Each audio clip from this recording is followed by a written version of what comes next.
And hello everyone, welcome to another election forecast video.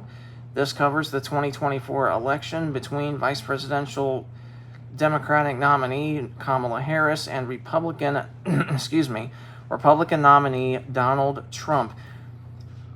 As I mentioned in the last video, I will not be allowing comments because I know there's very strong feelings about both candidates and I don't want to see that spoiled over into the comment thread. However, please feel free to hit the like button or subscribe to my channel if you would be interested in me doing more videos leading up to the election in 31 days, or to do videos for the 2028 presidential election as well. In this video, I will be filling in the likely, the safe blue states, pardon me, the likely safe blue states for Kamala Harris, as well as the likely states for her, and even the lean Democratic states for the vice president. And I will be doing and pardon me, seems like I have a little frog in my throat, so to speak, so I apologize for that. I will also be filling in the safe red states for Donald Trump, the likely states, as well as the lean Republican states. And because this is based on Polymarket, I will also be filling in tilt margins for both candidates in certain states as well, but I will be basing all of the margins based on the current RCP average in the 7 swing states.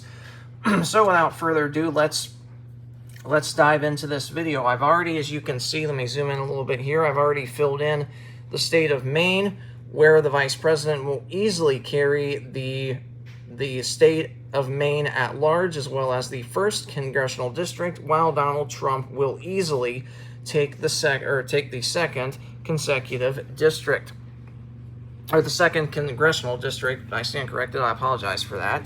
So now moving into the video, let's fill in the likely blue states for the safe blue states, I should say, for the vice president. We will begin with California, 54 electoral votes.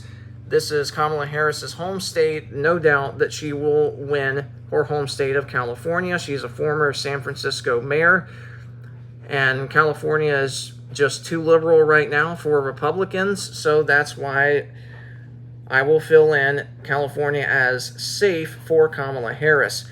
Up in Oregon, 8 electoral votes up for grabs. As you can see, California, 54 electoral votes, the most electoral vote count out of all of the U.S. states. And next up will be Oregon, 8 electoral votes up for grabs. I will put in this state as likely for the vice president. Joe Biden carried Oregon by double digits in 2020.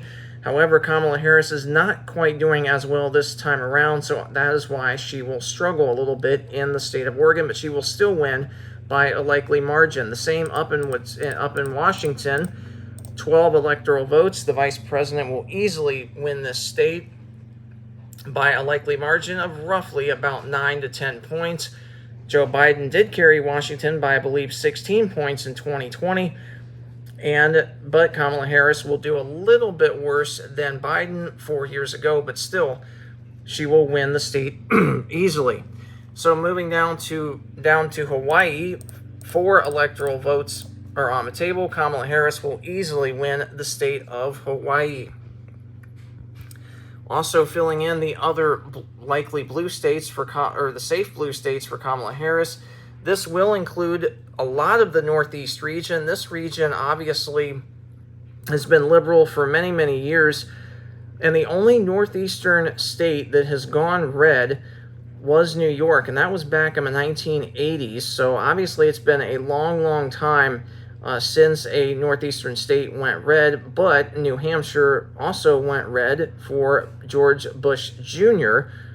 back in 2000. That state was really what decided him that election, as well as Florida, that put Bush Jr. over the top. So filling in the likely blue states for Kamala Harris in the Northeast, these will include Massachusetts, Rhode Island, Connecticut, New Jersey, Delaware, Maryland, and the District of Columbia. Albeit I do think that Connecticut and New Jersey might be a little bit less or a little bit more competitive this year, especially New Jersey. So I'll put New Jersey into the likely category for Kamala Harris, as well as the state of Connecticut. I think she will win those states by around 12 to 13 points, respectively. And, of course, she will also carry the state of Vermont, 3 electoral votes up for grabs. That will be safe for Kamala Harris. Now, in the state of New York, 28 electoral votes up for grabs. This is a state that Joe Biden won by 23 points back in 2020. Kamala Harris, last poll out of New York, only had her up by 11 to 12 on average. So that means New York will be in the likely Harris category. It will not be safe this go-around, but could be even more competitive in future election cycles, maybe eventually into the tilt Democrat margin. I will also put in now with all of the, now for Donald Trump, on the other hand, he will easily win Montana, as well as Idaho, as well as Utah, Wyoming, North and South Dakota, as well as Nebraska, all of Nebraska, except that 3rd congressional district that I will give to Kamala Harris by a likely Democratic margin. Donald Trump will also easily win the states of Kansas, Oklahoma, Arkansas, Missouri, as well as Indiana, Ohio, Kentucky, as well as West Virginia, Tennessee. And I apologize for my mouse doesn't want to click. My mouse was going a little bit slower than what I had hoped for, and I apologize for the moving around at times. I'm once again recording this on my iPhone. So also filling in the safe red states for Donald Trump. These include Louisiana, Mississippi, Alabama, and South Carolina.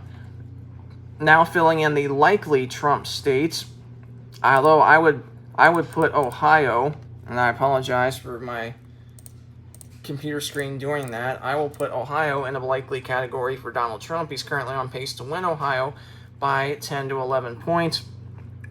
I will also put Iowa into the likely category for the former president. And I already filled in the likely blue states for Kamala Harris. So let's dive in. Of course, Donald Trump will easily win Nebraska by a safe will win Alaska by a safe margin. He will also win the state of Texas by a likely margin. He's on pace to win Texas by about 7 to 8 points.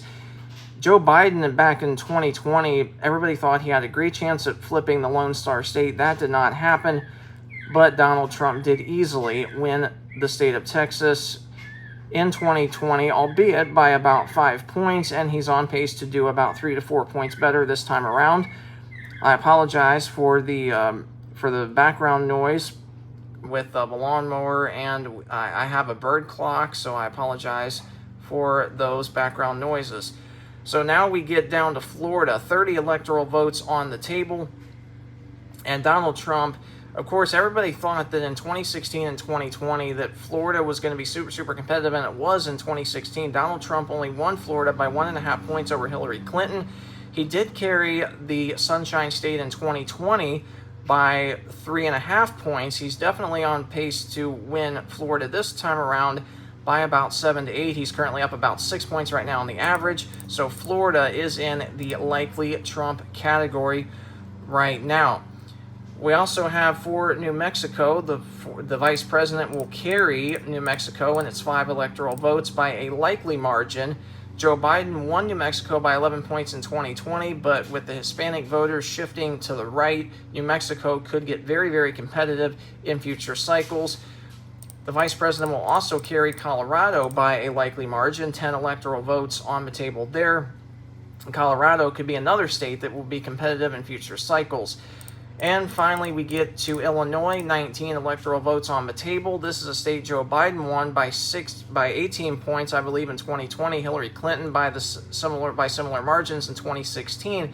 Kamala Harris isn't quite performing as good as Joe Biden and Hillary Clinton did in this state. However, she will win Illinois by around 11 to 12 points as well. Now, with that filled in, now we are left with the by the 7 battleground states, as well as 3 other states, that could easily shift in either direction. So with all of the likely and safe states filled in for both candidates, Donald Trump leads with 219 electoral votes to Kamala Harris's 199.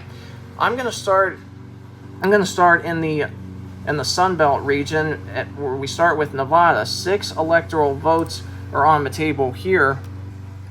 Now, in Nevada, we see Kamala Harris is leading in the RCP average by 1.1 points.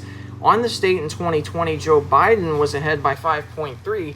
When we scroll down, Biden only won Nevada by 2.4 points, so Biden was overestimated by 3 points. So with Harris being up 1.1 right now on the RCP average, we take away, we put in the 3 points margin of error. Donald Trump is forecasted to win Nevada right now by about 2.1 points, so that goes in the tilt Republican category on this map.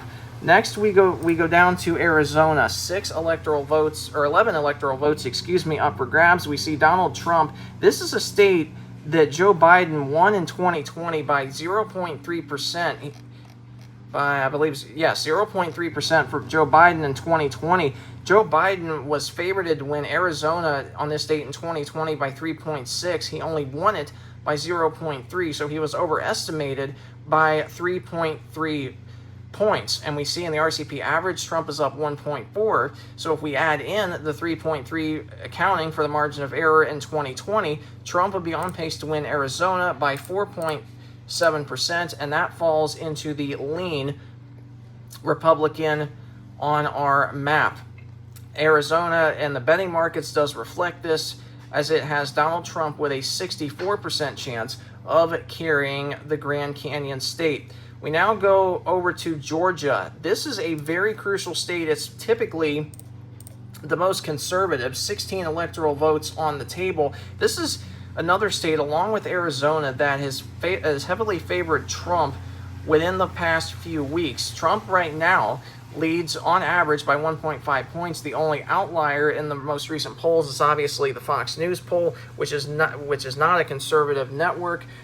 So now we do have insider advantage that had it as a tie. Quinnipiac had Trump +5, and Quinnipiac is an extremely far left liberal pollster. Atlas Intel, an extremely accurate pollster in 2020, Trump +1.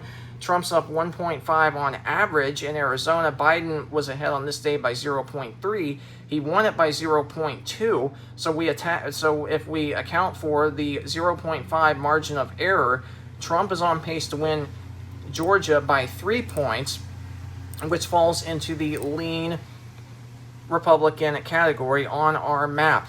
So we now go up to North Carolina. North Carolina, this was a state that has not gone blue since Barack Obama carried it back in 2008, I believe. And we can see Trump is ahead 0.6 in the average. On this date in 2020, Biden was ahead by 0.6. He ended up losing it, as we can see, by 1.3. So if we add the 0.6 and the 1.3, that leaves 2.1 margin of error. Trump is 0.6, so we add the 2.1 margin of error. Trump is forecasted to win North Carolina by 2.7 points, and that falls into the lean category on our map. And we can see right now Trump at 268 electoral votes, Kamala Harris only at 199. And so Donald Trump is just 2 points away from the magic number of 270, which means all he needs is one of these 6 remaining states, and he wins the White House for a second term.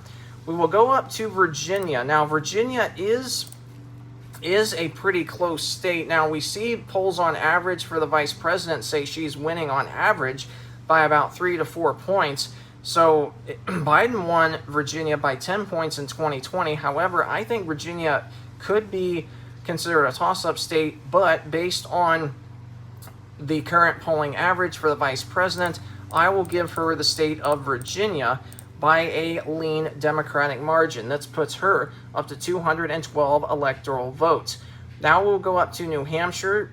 This is a state that Donald Trump barely lost in 2016 by 0.37%. Joe Biden carried it by 7 points in 2020. Kamala Harris will do worse than Joe Biden, but better than Hillary Clinton. So on the map, I will give New Hampshire to the vice president by a lean margin. She is forecasted to win by about 3 to 4 points when accounting for the margin of error that for Biden with his 10-point win or 7-point win in 2020.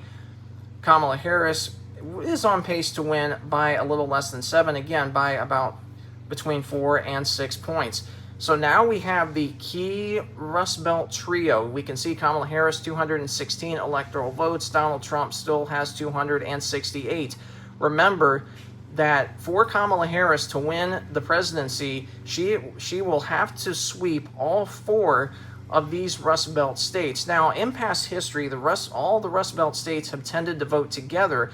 Donald Trump carried all 3 of these in 2016. Wisconsin, Michigan, and Pennsylvania came within 1.5 of flipping Minnesota back in 2016 against Hillary Clinton. Joe Biden won Minnesota by 8 points in 2020. Kamala Harris is doing worse, a little bit worse, albeit, than Biden 4 years ago, but with having Tim Walz as Harris's running mate. He's the governor of Minnesota. Minnesota is going to be really, really close, but it's definitely not going to be like it was in 2020. I could definitely see Minnesota going really, really close like it did in 2016.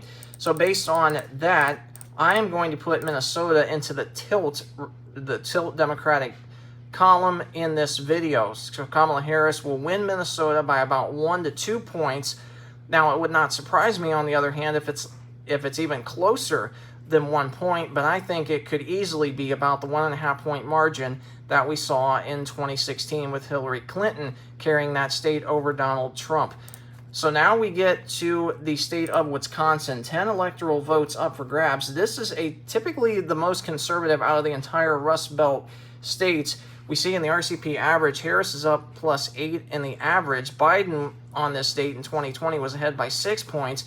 He ended up winning it by only 0.7, so he was overestimated by 6 points. So when we account for that margin of error with Harris +8, we get Donald Trump winning Wisconsin by 7.5 points, which I think is a little too much. I think Trump will easily carry Wisconsin by about 3 to 4. So I will put Wisconsin into the lean Republican category on this map. And we can see Donald Trump will win the White House for a second term. He now has 278 electoral votes. Kamala Harris is 226. Moving to Michigan, this is typically the most liberal out of the entire Rust Belt trio. Harris is ahead by 0.7 in the RCP average. Biden was ahead by 5.7 on the state in 2020. He won it by 2.8, so he was underestimated by 3 points. So when we account for that 3-point margin of error, Trump would be on pace to win Michigan by 3.7 points. He will win the state of Michigan by a lean margin. Remember, he won Michigan in 2016 by just 0.7 over Hillary Clinton.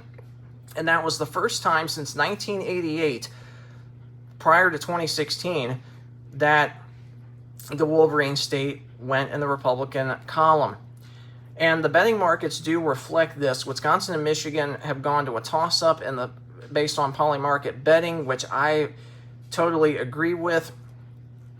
And Trump is definitely surging in those 2 states. And finally, we get over to Pennsylvania, the Keystone State. Prior to 2016, no Republican had won this state since George Bush Sr. back in 1988. We see the RCP average now has it as a tie. The Trafalgar Group, which was one of the top 2 accurate pollsters in 2020, has Trump +3.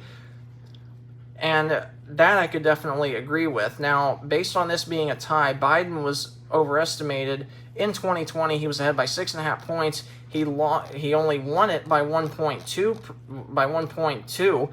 So based on on that, we can see that he was overestimated by about 4.5 points.